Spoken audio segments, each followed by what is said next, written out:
Él es Carlos Sánchez Berzaín, abogado, politólogo, director del Instituto Interamericano por la Democracia.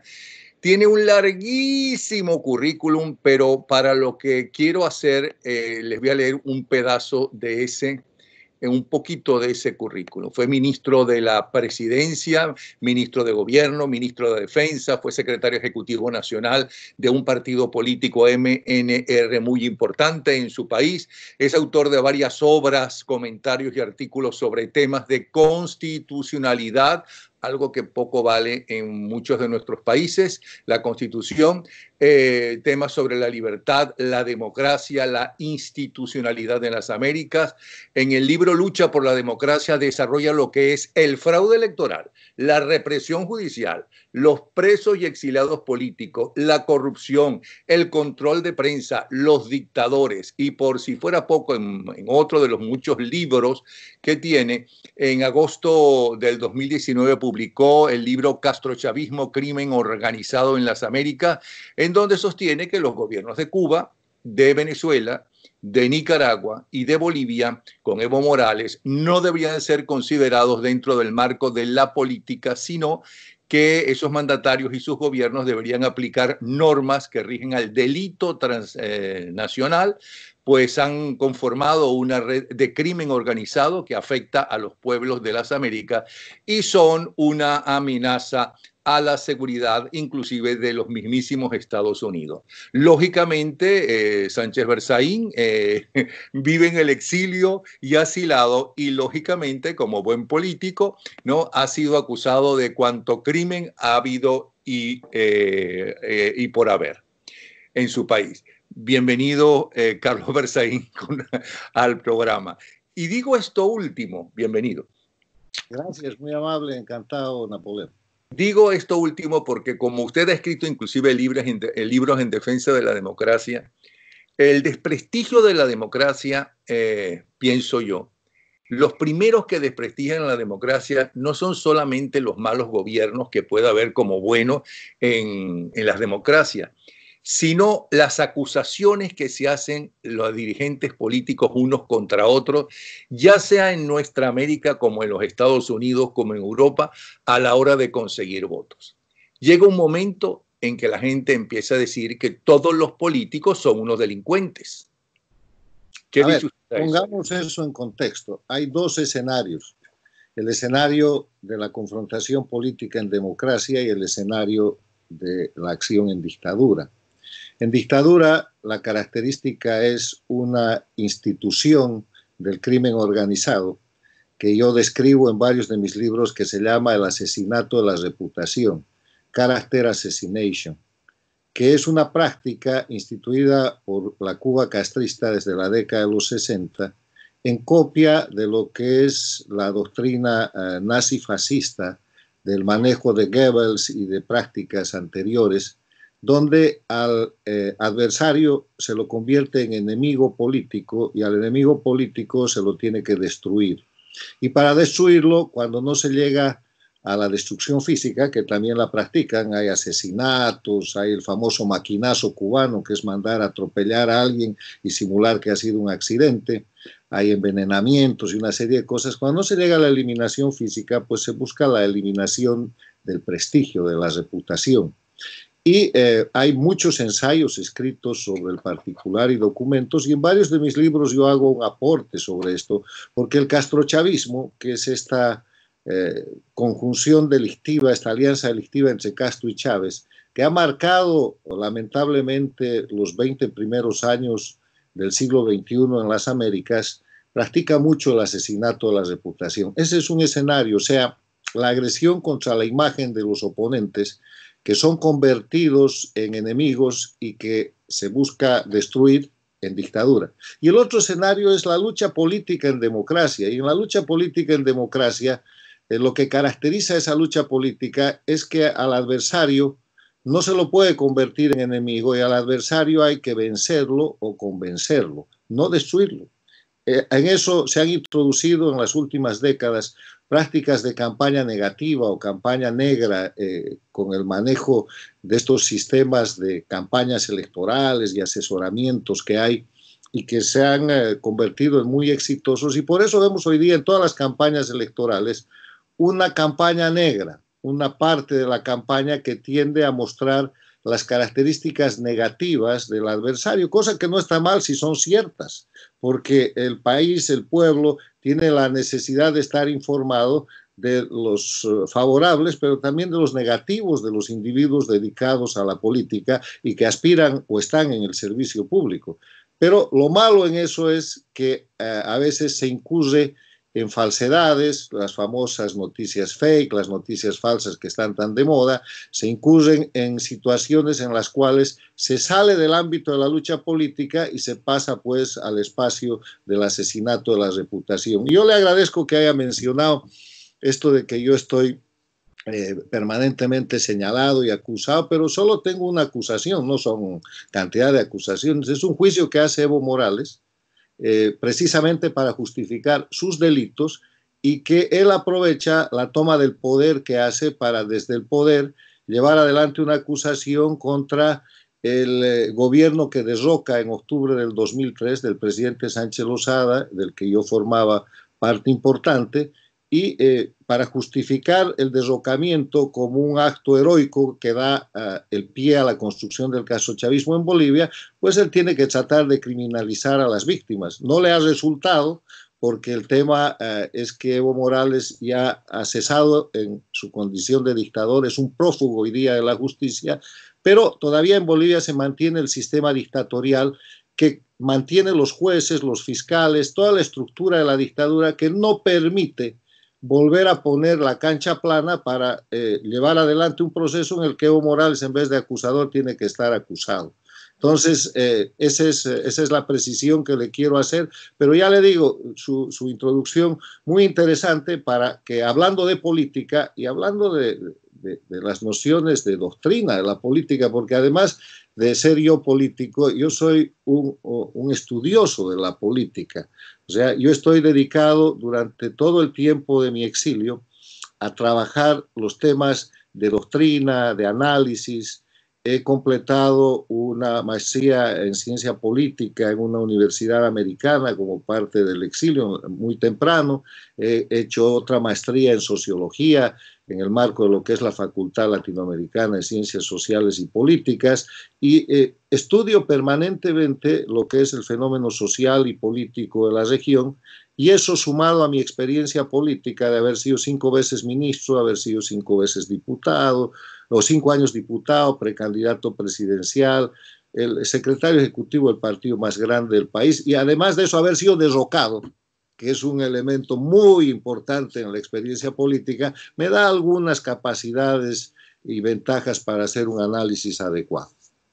Bueno, para redondear lo que le dije, en Venezuela un partido que usted conoce, no solamente el venezolano, sino también el boliviano, el Movimiento al Socialismo Más, que es una excisión del Partido Comunista en base a críticas de lo que hacía la Unión Soviética en ese momento, de la invasión a Checoslovaquia, Hungría y demás. Tuvo una campaña presidencial que decía: si los adecos son lo que dicen los copellanos y los copellanos son lo que dicen los adecos, vas a seguir votando por ellos. Vota por el MAS. La gente no votó por el MAS, la gente a la larga, campañas después, votó por Chávez, porque se desprestigiaron entre ellos. Pero yo creo que, no sé si estará de acuerdo, que los partidos políticos tienen que ponerse de acuerdo para presentar, sobre todo los candidatos de los partidos cuando se enfrentan unos a otros para ser el candidato presidencial de ese partido, de proponer cosas que se puedan realizar, no de insultarme, porque, y además, si usted me insulta a mí, ¿no? Yo lo lógico, me insulta no, si usted me acusa a mí de ladrón, lo mínimo que yo puedo hacer es llevarlo a la justicia para que pruebe eso, pero es que ni siquiera suelen hacer eso. Ahora bien, cosas en contexto, Napoleón. Yo creo que hay un antes y un después al castrochavismo, porque la irrupción del castrochavismo, que nace, como usted recordará, con la llegada de Chávez al poder el año 1999, momento en el que había solo una dictadura en las Américas, la dictadura de Fidel Castro en Cuba, que agonizaba en lo peor de su periodo especial porque había perdido el soporte de la Unión Soviética y había caído el muro de Berlín 90 y 91 y vivía un estado de franca extinción. Llega Chávez al poder y auxilia a la dictadura cubana y empieza la construcción del castrochavismo con el rótulo de Movimiento Bolivariano, Proyecto ALBA, y les reitero, eso domina lo que es el escenario social, político y hasta económico en estos primeros 20 años en las Américas. El instrumento que utiliza el naciente castrochavismo es la destrucción del sistema de partidos políticos en todos y cada uno de los países. Y construyen esa destrucción a partir de dos situaciones. Primero, de las crisis económicas que vivían los países. El siglo XXI se inicia con crisis económicas en la Argentina, en Bolivia, en Ecuador, en Venezuela. Las condiciones no eran las condiciones de auge y de bonanza que había tenido la década de los 90. Empieza a generarse más desempleo, hay descontento social y sobre ese descontento social, en una estrategia muy bien diseñada de parte del castrochavismo, de Castro y Chávez, apuntan a la destrucción del sistema de partidos políticos en cada país, o sea, en un terreno fértil. Y se agrega el segundo elemento, que es este que usted señala, que los partidos políticos no advierten aquello.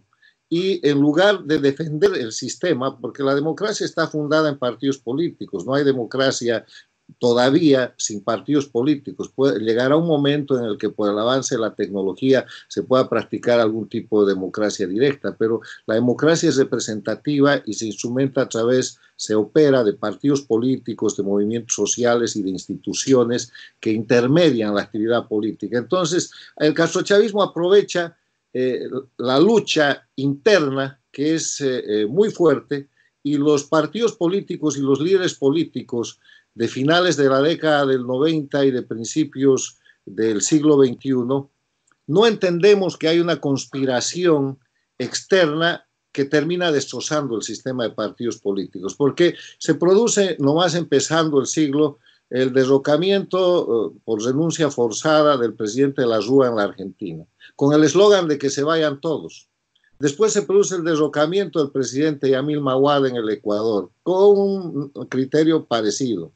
Después se derroca a Sánchez de Lozada en el 2003 en Bolivia.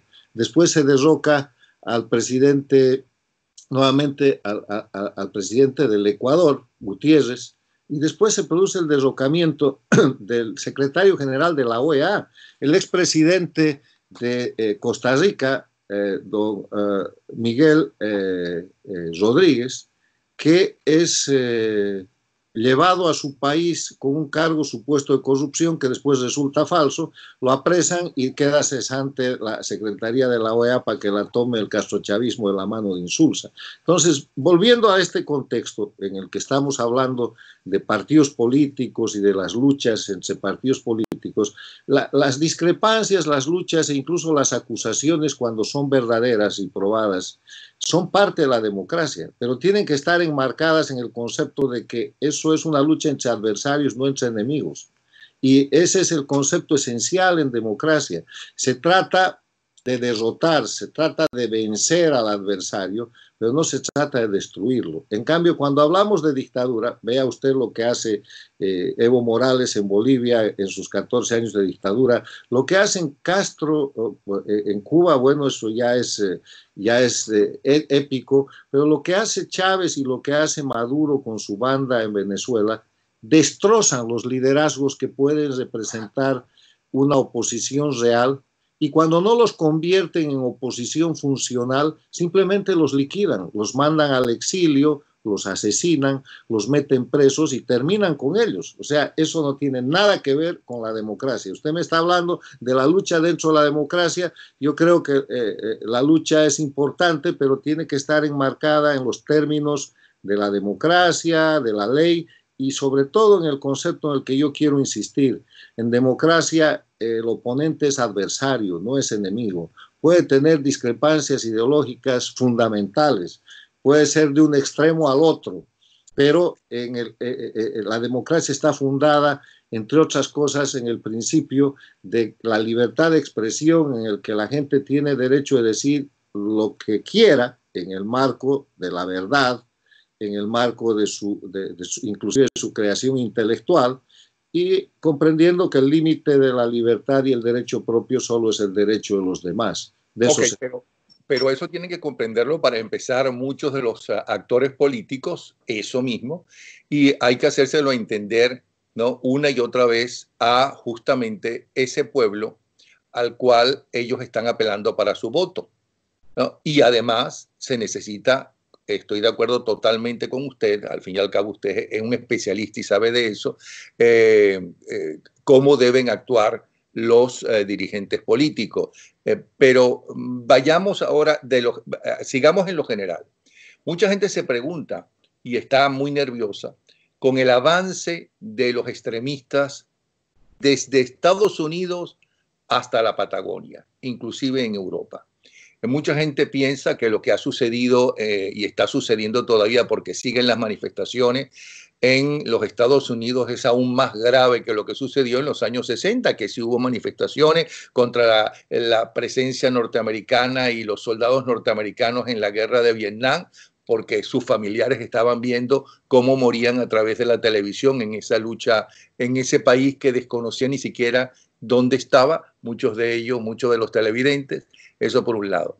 Y piensa que todo eso, más lo que pasó en Chile, más lo que está pasando en buena parte de Europa, todas estas manifestaciones que llegan a extremos de acabar con la estatua de Cristóbal Colón, todo eso es el poder del extremismo y que todo esto está llevado a cabo por Rusia, China y los extremismos musulmanes. En realidad, ¿qué está pasando? Mire, primero en las Américas, hagamos como marco de referencia para ese análisis que me pide, la distinción de que hay dos Américas, que es el título de otro libro mío, una América democrática y una América dictatorial.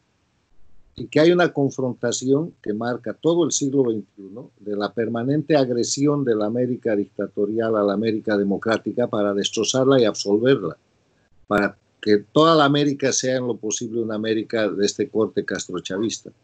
Y para eso el castrochavismo se nutre del discurso antiimperialista, sesentista, eterno del castrismo, y toma como aliados antiimperialistas a todos los sistemas que quieran agredir a los Estados Unidos.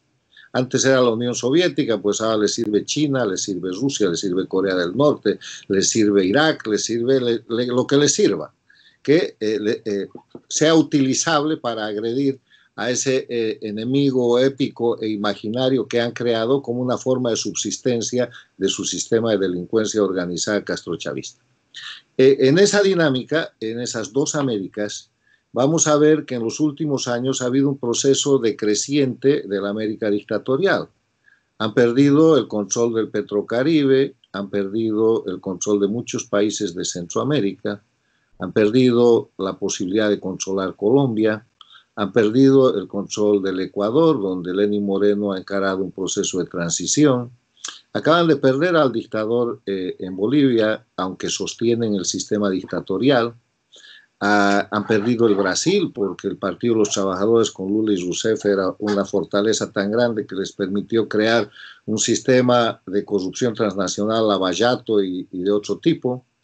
Han retrocedido en Chile, han perdido el Paraguay, de donde salió el obispo y ahora hay gente política moderada. Han perdido el Uruguay, acaban de perder el Uruguay y han rescatado parcialmente con el castrochavismo la Argentina con Fernández Kirchner y tienen una simpatía en México. O sea, se han acotado, se han reducido. Antes, el segundo semestre del año pasado, teníamos un castrochavismo en crisis. En todo ese escenario que le acabo de describir, se esperaba la pronta caída de Venezuela. Venezuela está en una situación de haberse convertido en el país más pobre y miserable de la región, por debajo de Haití.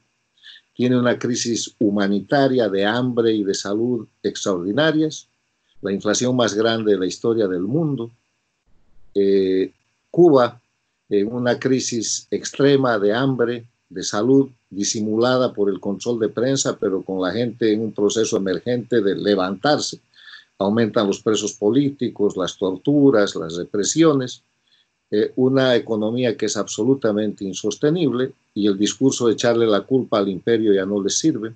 Nicaragua en una situación parecida, extrema, o sea, están en una etapa final, el castrochavismo está en agotamiento. Entonces, en ese escenario, que hay dos Américas, y en esa situación viene el segundo elemento que es muy importante considerar, la pandemia del coronavirus, que no es un dato menor. La pandemia del coronavirus es una calamidad universal, es una calamidad mundial, que ha generado como principal efecto, en mi criterio, el sentimiento de miedo e inseguridad absoluta en toda la población mundial. Y ha generado ese miedo ahondado por un manejo de incertidumbre, porque como no se sabe lo que es el coronavirus y la ciencia avanza, se tiene que encarar un trípode para hacerle frente a esta crisis que tiene un fundamento político, un fundamento de salud y un fundamento económico, que tiene que estar en equilibrio. Las decisiones políticas tienen que estar acordes para mantener y preservar la salud, pero al propio tiempo para sostener la educación. Los datos para América Latina son aterradores. Van a haber 35 millones de pobres, ya no más. La crisis próxima que viene es una crisis de hambruna, lo dice la FAO, lo dice la CEPAL, lo acaba de decir las Naciones Unidas, y eso genera inestabilidad social e inestabilidad política. Entonces, en ese escenario, donde el miedo, la incertidumbre y la inseguridad se ha convertido en el diario vivir de cada ciudadano, y la gente que puede superar eso tiene un síndrome postraumático que es tan grave como el trauma mismo, y así está la gente en todas las Américas. En ese escenario, pues, ese es el mejor caldo de cultivo para la acción criminal del castrochavismo y sus aliados. Ese es porque ellos siempre buscan algún tipo de problema local, por decir el tema de los trenes, de los metros, les sirvió en Chile para incendiar Chile. En Bolivia les sirvió el año 2003 el tema de un supuesto contrato de exportación de gas a través de Chile.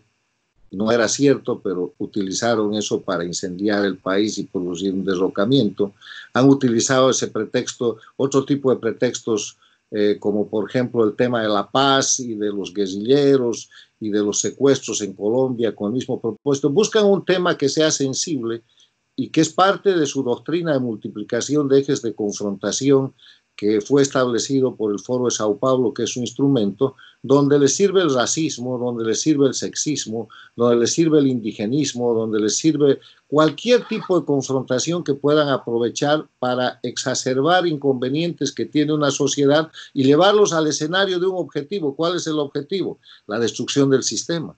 O sea, y la destrucción del sistema tiene su primer capítulo con la destrucción de los partidos políticos y del sistema político para acabar con la democracia. Y lo que estamos viendo en el escenario general de América Latina, incluido el de Estados Unidos que usted ha mencionado, es la aplicación de esa cartilla, aprovechando una calamidad mundial que obviamente es un caldo de cultivo muy importante para decirle a la gente que ya no puede creer en la libertad, que no puede creer en la democracia, que no hay héroes, que los monumentos son mentira y que cualquier pretexto de un incidente que en otras circunstancias sería nada más un caso adicional en el marco de lo que es el tratamiento del Estado de Derecho o una situación criminal, se vuelve un tema que puede llevar a recaudar muchísimo dinero y a seguir generando un proceso de incertidumbre y de desconfianza. O sea, estamos en una situación en la que la crisis mundial, la calamidad mundial de la pandemia del coronavirus, que ha generado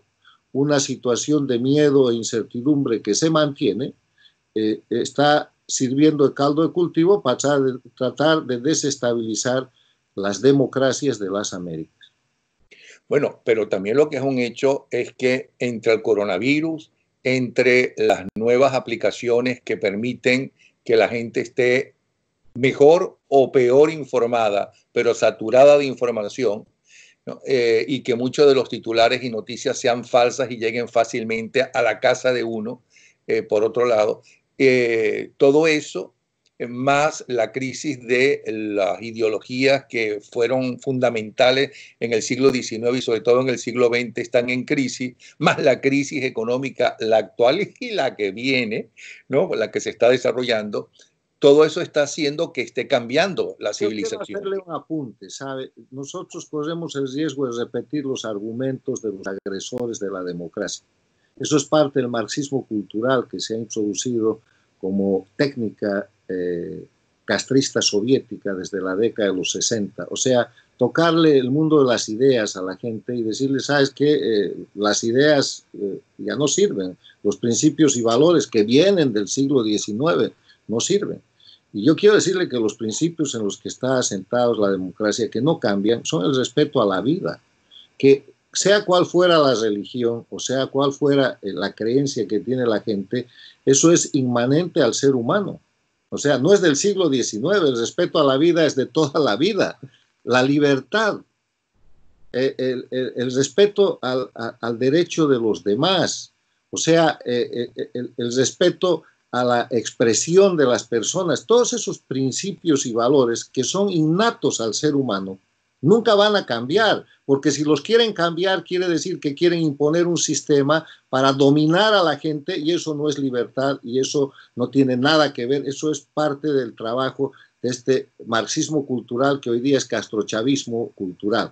Pero dicho eso, hay que aceptar que estamos viviendo un momento de revolución tecnológica. La revolución tecnológica que cambia paradigmas de comunicación, que tiene que ver con el Internet, que tiene que ver con el celular, que tiene que ver con la posibilidad de sobreinformación. Eso hace que el miedo y la incertidumbre aumenten por las razones que usted ha expresado. Y le quiero poner un ejemplo histórico. Cuando a principios del siglo pasado se presentó la famosa gripe española, que fue una pandemia, 1917-18, no había un sistema de comunicación como el que tenemos hoy día y la gente se enfermó, la gente se murió. La estadística dice que hubieron más de 20 millones de muertos, hay unos dicen que 23, 24, pero usted sabe cuándo se terminó de levantar esa estadística, después de la Primera Guerra Mundial. O sea, tardaron años en establecer cuál había sido el daño que causó la pandemia de la denominada gripe española, y obviamente hubo cuidados, pero no hubo miedo, no hubo esta situación que ha afectado las economías, que ha afectado todo el sistema mundial, que ha afectado además a las democracias y a las dictaduras. Y en ese campo yo quiero decirle, las dictaduras han optado por usar la pandemia del coronavirus como un instrumento en contra de las democracias. Y yo creo que hay que hacer exactamente al revés, porque como las dictaduras son mucho más frágiles, y vamos al ejemplo de América, Cuba, Venezuela, Nicaragua, están en el borde, en la frontera de la caída, están en la quiebra, exacerbando como ellos están haciendo en otros países el tema de la pandemia del coronavirus, están listos para caerse. Y eso es lo que va a suceder. O sea, están jugando con fuego y al jugar con ese fuego, las democracias tan sólidas y consistentes como son Estados Unidos, México, Brasil, la propia Colombia, van a resistir, pero van a caer las dictaduras porque se van a prender con el fuego ese que están tratando de usar como instrumento de agresión. Aclarando que lo que yo quise decir es que ya el bipartidismo que existía en casi todos los países del mundo está desapareciendo y ahora hay multitud de partidos en un mismo país y cuanto más desarrollado, más partidos hay porque hay el partido ecologista, el partido de los gays, el partido de los no gays, el partido de cualquier cosa, ¿no? Y como usted mismo dijo que es muy posible que con el avance de la civilización hasta no se necesiten los partidos en una democracia. Por eso es que decía que es que el mundo, ¿no? Está naciendo una nueva civilización o está creciendo o está... Siempre cambia, Napoleón, el mundo cambia permanentemente y se producen procesos que se llaman revoluciones. Una revolución sucede cuando se quiebra un paradigma y nace un nuevo paradigma. Por ejemplo, con este tema del coronavirus se ha quebrado el paradigma de la comunicación personal, no de manera absoluta, pero sí de una manera importante, y ha aparecido este sistema de comunicación que la pandemia ha servido para que demos un salto tecnológico que de otra manera hubiera tardado una generación. Porque usted y yo, que somos de una generación más o menos pasada, hubiéramos tardado en ponernos al día en esto si no fuera la necesidad. Los niños no hubieran tenido que entrar rápidamente al sistema de clases digitales y los ancianos de los hogares de ancianos no hubieran tenido la necesidad de coger una tableta para empezar a hablar con su médico. O sea, hay un cambio de paradigma que al propio tiempo es de gran beneficio porque ha ahorrado 15 o 20 años de un tránsito normal a través de un shock y ese es uno de los efectos positivos de la pandemia. Pero yo quiero hacerle un apunte sobre el bipartidismo. El bipartidismo es un sistema que corresponde a una forma de organización del poder político que es el presidencialismo. Hay otra forma que es el parlamentarismo. Y en el parlamentarismo está precisamente diseñado para la multiplicidad de partidos políticos. Son sistemas parlamentarios, la Gran Bretaña, España, Francia, Italia, la mayoría de los países de Europa. Yo creo que en América Latina, por la cultura que nosotros tenemos, en la cual se reúnen 3 personas y organizan 2 partidos políticos, antes del ecologismo, antes del sexismo, antes de todas estas corrientes tan interesantes que hay ahora, la característica en el siglo XX y en el siglo XIX en las Américas, como herencia latina de nuestra cultura española influida por los moros, por 800 años de morería en España, y por el carácter de esa mezcla mestiza con las culturas nativas. Los incas eran una dictadura, los aztecas eran una dictadura, o sea, no eran regímenes, sistemas democráticos. En esa mezcla nace gente con un espíritu y una personalidad que todos conocemos y tenemos, donde nos interesa a veces exacerbar el liderazgo. Y con esto solamente le quiero presentar un rasgo sociológico de que en Latinoamérica la multiplicidad de partidos políticos siempre ha sido una característica. Entonces, ¿qué es lo que creo que hay que hacer? Y este es un tema en el que permanentemente, y le agradezco la oportunidad, yo trato de encaminar a los pensadores y a la opinión pública latinoamericana. Yo creo que América Latina y los países tienen que avanzar hacia un sistema parlamentario. ¿Qué es un sistema parlamentario? Es un sistema en el cual igual se va a elecciones cada 4, cada 5, cada 6 años, donde hay un presidente y hay un primer ministro. El presidente es el jefe del Estado y el primer ministro es el jefe de gobierno. La permanencia y la elección del primer ministro depende de la mayoría que se forma en el Parlamento. Y cuando tiene mayoría, ese primer ministro permanece. Cuando no tiene mayoría, se va.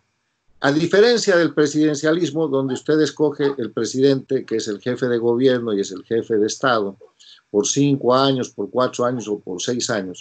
Cuando ese presidente resulta malo, si lo quiere sacar a los 6 meses, al año o a los 2 años, o resulta corrupto, eso se llama golpe de Estado, porque quiebra el proceso constitucional. Y si es bueno, no se puede reelegir porque se tiene que convertir en dictador para reelegirse. Ese es el presidencialismo. En el presidencialismo es mucho más fácil la proliferación de golpes de Estado y la existencia de dictadores. En cambio, en el sistema parlamentarista, usted tiene el primer ministro, que se puede llamar también presidente, premier o el nombre que le quiera poner, el jefe de gobierno, que depende de la mayoría que tiene en el Parlamento y que cuando lo hace mal, esa minoría formada por muchos partidos políticos, donde están los ecologistas, los amarillos, los secesionistas, todos los que han logrado, aunque sea un representante de minoría y que pueden participar en ese Parlamento, cuando es malo, se hace un cambio. Yo quiero invitarlo a que usted revise el dato histórico de cuántas veces ha cambiado Italia su gobierno el año pasado.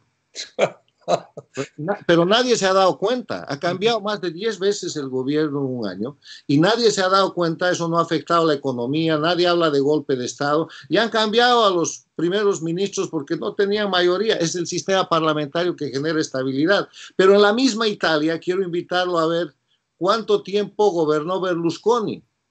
20 años. Y no fue un dictador. Porque el día que se le acabó la mayoría, simplemente se fue a su casa.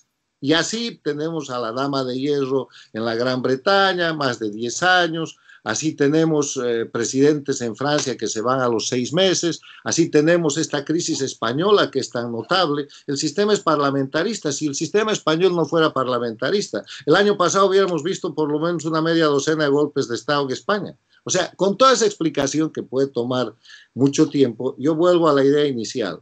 Esta cosa del bipartidismo, que puede ser un poquito más que bipartidismo, es una característica no esencial, pero primordial del presidencialismo. Y el sistema de la democracia norteamericana es presidencialista, y así funciona. Cuando hay multiplicidad de partidos políticos, es mejor ir al sistema parlamentarista que genera mucha estabilidad. Por ejemplo, para mi país, Bolivia, mi propuesta desde hace años, que ahora está tomando cuerpo, es que hay que volver a la república. Después de volver a la república, que es algo muy sencillo porque se hace con un decreto presidencial que reconoce la vigencia de la Constitución anterior a la suplantación criminal que hizo Evo Morales en el año 2009, hay que ir a reformas constitucionales para hacer de Bolivia un país parlamentario y un país federal. Porque el federalismo es otra forma que complementa al parlamentarismo, que ayuda a estructurar estados mucho más coherentes, mucho más cohesionados, mucho más unidos. La gente cree que cuando se distribuye el poder a través de estados federales, a través de un sistema federal, la unidad nacional se puede diluir, y es todo lo contrario. El país se unifica porque se ejecuta mejor, se conjuga mejor la ecuación de autoridad con responsabilidad. Apasionante todo lo que usted está diciendo, y además noto, no solamente por las conversaciones telefónicas que hemos tenido, sino por parte de las cosas que usted dice, que tiene esperanzas y que ve el futuro, inclusive inmediato, de nuestros países positivamente. Y me refiero a nuestros países, me refiero a Bolivia, a Nicaragua, a Cuba y a Venezuela. Pero seguro que sí. ¿Tan optimista? Mire, seguro que sí, por los datos de la realidad objetiva. Yo estaba pesimista el 2005 y el 2010, pero la realidad objetiva en el 2020 muestra que el grupo castrochavista dictatorial en las Américas está acabado. No tienen economía para sostener las próximas 3 semanas. Lo están haciendo a través del crimen.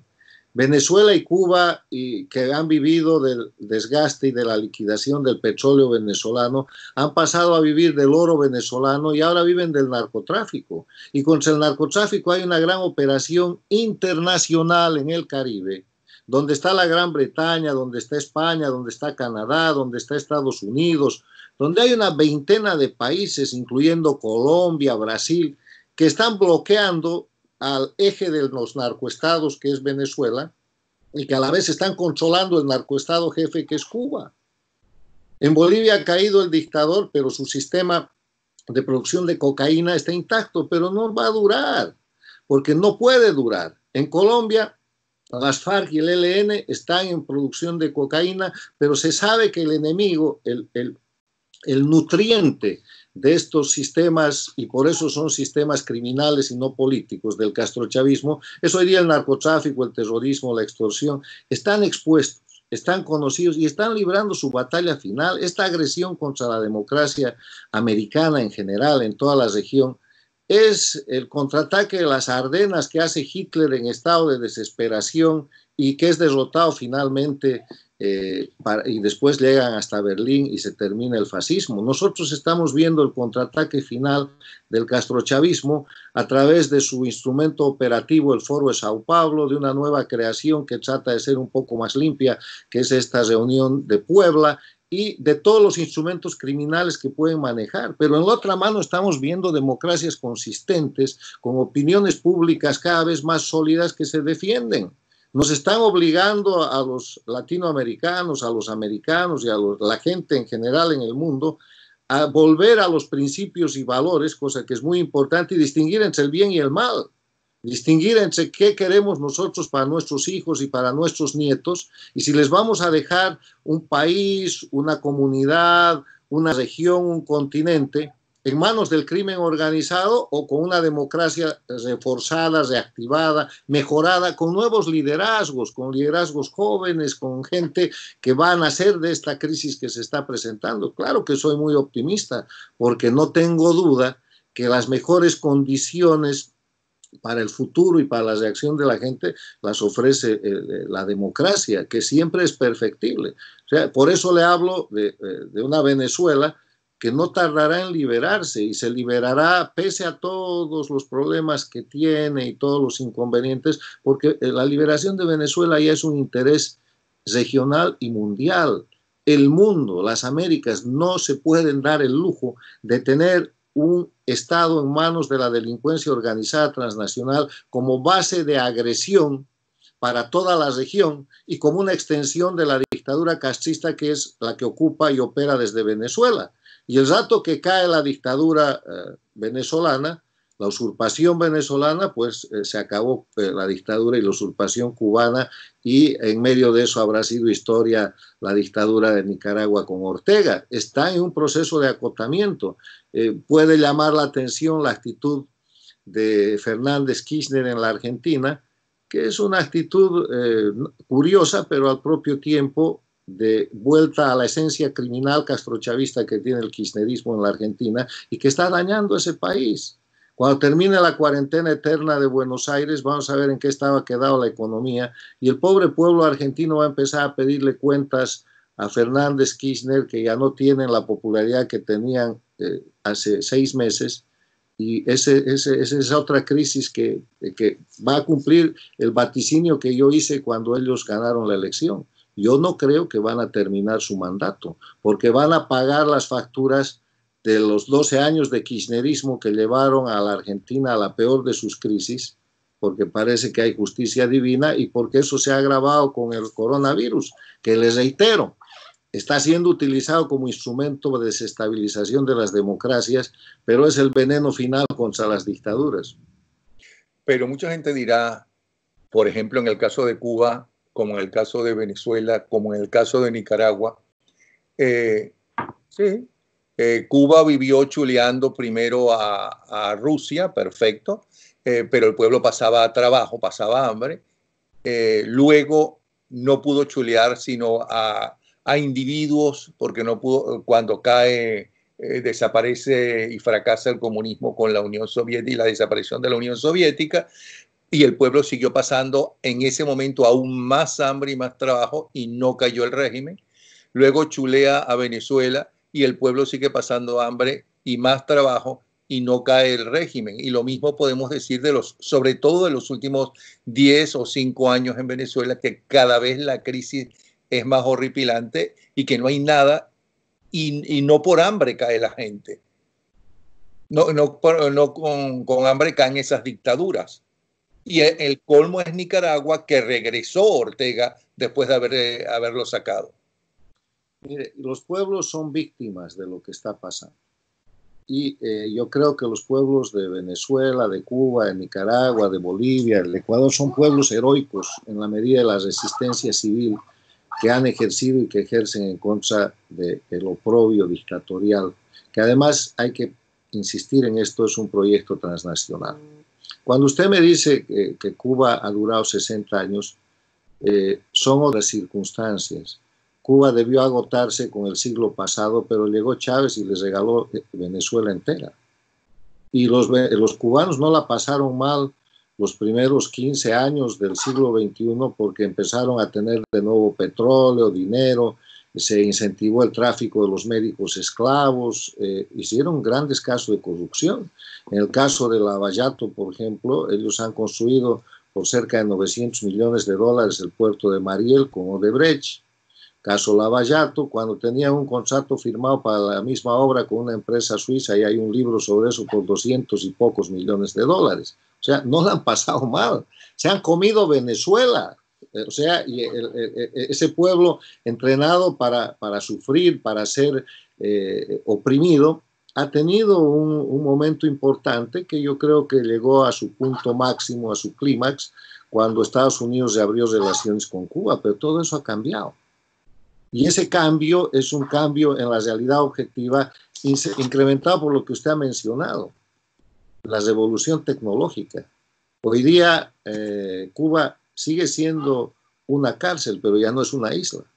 El otro día hemos tenido nosotros un evento en el Inter-American Institute for Democracy la semana pasada, donde una periodista independiente cubana, una señorita de 24 o 25 años, ha transmitido directamente y ha dado una presentación sobre el estado de la libertad de prensa en Cuba, que obviamente no existe, desde la azotea de una casa cuando la seguridad del Estado la estaba buscando. Ella ha podido comunicarse, se comunica, manda sus artículos, está perseguida, algún momento espero que no la detengan, hay un sentimiento de solidaridad, cambia permanentemente de domicilio y está conectada con el mundo y como ella hay decenas de periodistas independientes, unos caen, otros salen, pero eso no se veía antes. O sea, la revolución tecnológica y la pandemia del coronavirus son los enemigos absolutos de estas dictaduras que están en proceso de caer. Ahora, a la verdad hay que ayudarla, ¿no? Tenemos que hacer lo correcto, tenemos que exigirle a las oposiciones locales, empezando por mi país, que dejen de ser funcionales, porque ustedes saben que hay dos conceptos que quiero recordar, que están en mis libros, que son algunos de mis aportes a la ciencia política. Un concepto es el de dictadura electoralista y el otro es de oposición funcional. La dictadura electoralista es la simulación de democracia a través de elecciones en un sistema dictatorial, donde se vota pero no se elige. Lo que quiere hacer ahora Maduro en diciembre para terminar de liquidar a la oposición a la asamblea y para asentar su usurpación, dictadura electoralista. Y para que esa dictadura electoralista funcione, usted necesita un elemento esencial, oposición funcional. O sea, una oposición de mentira. La definición de la oposición funcional es aquel conjunto de personas que simulan oponerse al régimen dictatorial y que lo ayudan a falsificar el sistema de dictadura electoralista. Entonces, lo que hay que pedirle, porque le hemos estado pidiendo unidad a las oposiciones de nuestros países, Venezuela, Cuba, Nicaragua, Ecuador, Bolivia, hay que pedirle a la oposición que deje de ser funcional, que salga de la sospecha cada vez más creciente que tienen los pueblos de que las oposiciones en Bolivia, Venezuela, Nicaragua son oposiciones funcionales al régimen y cuando llega el momento de acabar con el régimen dan una vuelta más. ¿Y hasta qué punto usted cree que la oposición venezolana en líneas generales es funcional? ¿Y con qué base? A ver, mire, yo creo que la oposición venezolana es una oposición heroica hasta ahora, pero creo que a partir de la creación del presidente interino de Venezuela, de don Juan Guaidó, han dejado de tomar las iniciativas que el momento demanda. Nunca han organizado gobierno. La constitución chavista dice que el gobierno en Venezuela se ejerce por el presidente, el vicepresidente y un gabinete de ministros. No ha sucedido eso, no se ha nombrado. Han hecho una agenda de transición a la democracia, un estatuto que lo han aprobado como si fuera una ley, que tiene la hoja de ruta equivocada. Porque primero dicen que hay que cesar la usurpación, después hay que formar un gobierno de transición y después hay que hacer elecciones libres. Es al revés, se les ha dicho desde el principio, tienen que hacer el gobierno de transición para cesar la usurpación y hacer elecciones libres. Y eso no ha sucedido. Y después en la iniciativa internacional, donde la política exterior de los Estados Unidos ha sido es muy generosa con la ayuda a la recuperación de la democracia, con solidaridades importantes como el Grupo de Lima, inclusive la Unión Europea, donde ha habido un giro muy grande respecto a lo que es el señalamiento de la usurpación y el reconocimiento del gobierno del presidente Juan Guaidó. Yo creo que se han enfangado en el hecho de pedirle a la comunidad internacional o de alentar la idea de que puede haber una intervención o que puede haber una invasión, y eso no va a suceder. La solución para eso, que también la hemos sugerido, es que el presidente Guaidó, en función de ser jefe de Estado, jefe de gobierno, jefe de las relaciones internacionales y comandante en jefe de los ejércitos de Venezuela, que no le hacen caso, tiene toda la capacidad de pedirle a las Naciones Unidas, de pedirle al TIAR o de pedirle a la OEA o de construir bilateral o multilateralmente la solicitud de una fuerza transnacional, internacional, una fuerza de tarea internacional que bajo el mando de Guaidó primero represente la amenaza creíble contra la usurpación y después, si fuera necesario, actúe como fuerza venezolana, en cuyo caso no hay invasión, no hay intervención, es el comandante en jefe, el presidente legítimo de Venezuela, el que ante unas fuerzas que se han convertido en fuerzas criminales en vez de ser fuerzas armadas, forma una coalición internacional con bandera venezolana para recuperar la soberanía de su país. A esta propuesta, que la vengo haciendo desde hace varios meses, de manera insistente, se ha dado una respuesta. Y se ha dicho, es que no se puede hacer eso porque en el TIAR, los miembros del TIAR no quieren. O en la OEA no quieren, no hay votos. ¿Sabe qué? Hay que clarear eso de una vez, hay que pedirlo, y si no quieren, que digan que no quieren. Entonces, si dicen que no quieren, que no digan si es eso, si no es eso, ¿qué es?